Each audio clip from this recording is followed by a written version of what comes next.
Hi, Sarah. Great to see you again. Hi, yeah, hi Shweta. It's good to be here, and I am really excited that we are kicking off our series of the Memory Masters. Absolutely. And what we talked about last week was how we're going to have so many different practical and theoretical pieces of advice and solutions for those who want to really supercharge their memory. And I think the first thing really to look at is attention. Wouldn't you agree? Yeah, I think that's probably one of the key building blocks in how that you are going to start to build memory. You really do need to be paying attention, focus on the task in hand. Seems too simple, though. Well, it does sound simple, doesn't it? And even the theory sounds a bit simple. The short-term memory is reliant on attention. We have an enormous amount of things going on around us, and we need to somehow give our minds a cue as to which of those things we want to hold and remember and drop down into long-term memory. And unless we focus on that, even if it's a fleeting focus, it won't be processed into long-term memory. And we can't remember everything. So we just have to let a lot of our experiences just pass by as these sort of sensory memories. But yeah, that sort of textbook stuff, and it does sound very simple and easy. And what we're going to be looking at today is how do you actually do that? Yes, I agree completely. I have to say we did try this out, didn't we? So we have there's so much theory around how much attention needs to be given to something before we can actually process it and put it into our memory, hold it in our short-term memory, and then put it into our long-term memory. So we went, okay, well, what are the things that actually stop us from giving attention to anything in our lives? And one of the things was that we just have so many distractions around us, and especially the clutter that we collect within our studies, on our desks, in our homes. And there's so much more to this, but actually I just want to share a little clip of us having realized that the room that we were working in, it was so messy and so cluttered, and what we did about it.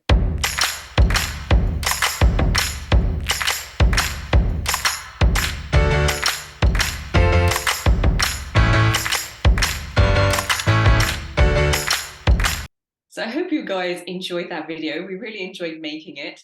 And it did take some time to clear up our desk. Wouldn't you agree, Sarah? It did. It is actually surprising just how much clutter you can have around you without really realizing how it's built up. And Absolutely. that to me is one of the really big distractions, is just the amount of stuff that I don't tidy up. And in the back of my mind, I'm sort of pretending that it's all there for a purpose, but actually it's just because I haven't really dealt with it. So that's a big distraction for me. As were the pings and notifications on a computer when you're working, and I always know that I need to remember to turn those off. And I think probably the major one, the really big one, was the phone. The fact that the phone is sitting there and it's calling out to me to pick it up and maybe just, check some social media or do something. And it's given me a really easy excuse not to pay attention and focus on the task in hand. Would you agree that those are the really big ones? Oh my God, absolutely. And especially the sort of younger generations, your phone is your life. But I don't know if they've noticed, and I certainly have noticed this, is that the notifications that come up on my phone or on my smartwatch or on my laptop, there's like an emotional pull to them. Like I get stressed if I don't look at it. I know there's an email notification that's just come in and someone's just WhatsApp me, and I'm like, oh my God, what if something's happened? And you sort of have this like calamity feeling with everything, and it just builds my anxiety so much. So I went online. I've actually found this amazing video by Chris Bailey that I think everyone should watch on YouTube. And it was about how he studied this and how the distractions in your life, especially with technology, significantly contribute to levels of anxiety and stress and loss of memory within people, or I should say, a lack of building up and creating long-lasting memories within people. So his suggestion was that you remove it from your life. So I tried this. I didn't go quite cold turkey and just completely get rid of it. You remove your phone totally? Yes, I did. So I took off my smartwatch, which I'm not wearing today. You know, I don't have my notifications on my laptop, and I don't have my phone around me. And what I did was I just have my phone, I check my phone and technology for 1 hour in the morning and 1 hour in the evening every day. I'm Um, impressed. yeah, so I completely cut it out during the middle of the day. And I think the 1 hour in the morning, 1 hour in the evening gave me enough to be able to just reply to messages, send out emails, reply to emails. And then it's like out of my mind, out of sight sort of thing. Didn't you lose all your friends? Do you know the funny thing is? I've made more friends because I now go out to see my friends and actually have one-to-one actual real conversations with them. And it's amazing. I don't have to keep messaging them. They know that I'm trying this thing out. So they're not expecting replies very fast either.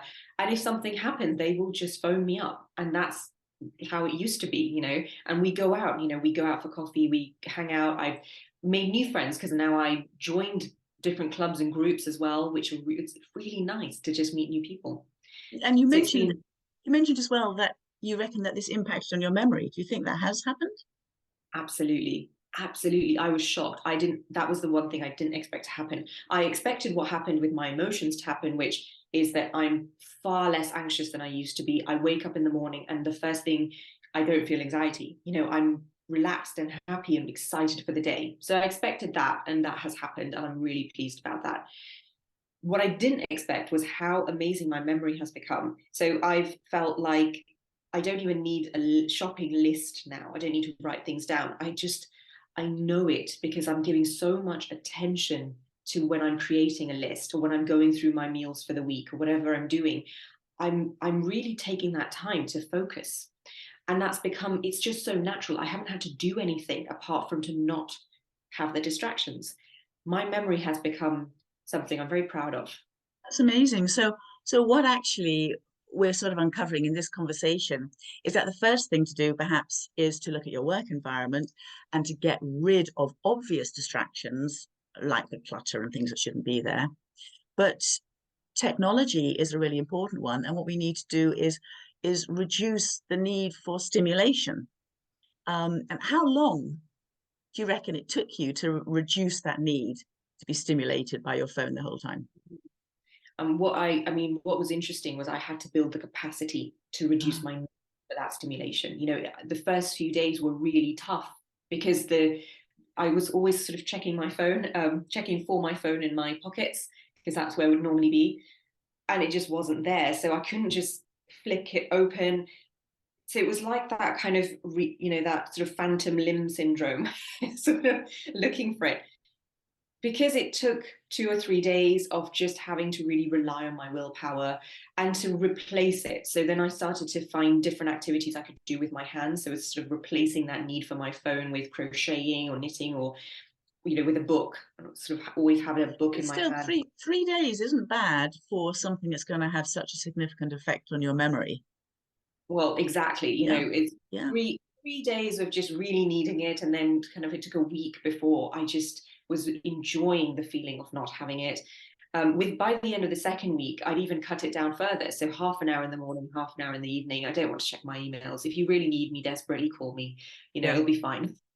So We'll this, chat and about it. as well, this sort of enjoyment of not having it there and having more time in your day is also giving you an emotional benefit, which is important for when you Yeah. want to focus, doesn't it? Because if you are in an emotionally secure place and you have good well-being, it's also much easier to lay down memories. Oh God, yes, absolutely. And it's all so interlinked. It's like what we said in our introduction video.